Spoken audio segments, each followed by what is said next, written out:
Hi friends, మీకు ఈ video నచ్చినట్లయితే లైక్ చేయండి, సబ్స్క్రైబ్ చేయండి. శ్వేత, హర్ష ఇద్దరు కూడా గౌతమ్కి ఫోన్ చేస్తూ ఉంటారు. గౌతమ్ ఫోన్ లిఫ్ట్ చేసిన వెంటనే రూప రాజు దగ్గర లేకుండా, వాళ్ళ నాన్న దగ్గర కూడా లేకుండా ఎటో వెళ్ళిపోయిందంట అని చెప్పేసరికి గౌతమ్ అవునా అని చెప్తూ ఉంటాడు. శ్వేత ఇలా అంటుంది, ఒకవేళ రూప నీ కంటతడి పెడితే నీకు ఎలా అర్థం చేసుకోవాలో తెలుసు కదా అని ఇండైరెక్ట్గా మాట్లాడుతూ ఉంటే గౌతమ్ నాకు తెలుసు అని అంటూ ఉంటాడు. ఇక రూప ఒంటరిగా కనిపించి ఏంటే అలా చూస్తున్నావు, పద పోదాం అనేది బలవంతంగా తీసుకువెళ్ళి ఒక కారులో పడేస్తూ ఉంటాడు. రూప ఎంత ప్రయత్నించినా కూడా గౌతమ్ బలవంతంగా కారులో తీసుకువెళ్తూ ఉంటాడు.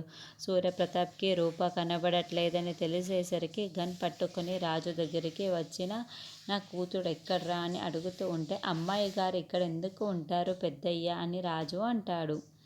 ఇక రాజు చొక్కా పట్టుకొని నా కూతుర్ని ఏమైనా అయ్యిందనుకో అని చెప్పి అంటూ ఉంటే ముత్యాలు నా ఇంటికి వచ్చి నా కొడుకునే బెదిరిస్తావా అని అంటూ ఉంటే బెదిరించడం కాదు, నా కూతురికి ఏమైనా అయిందని తెలిస్తే చంపేస్తాను అని రాజుకి గన్ గురిపెడుతూ చెబుతూ ఉంటాడు.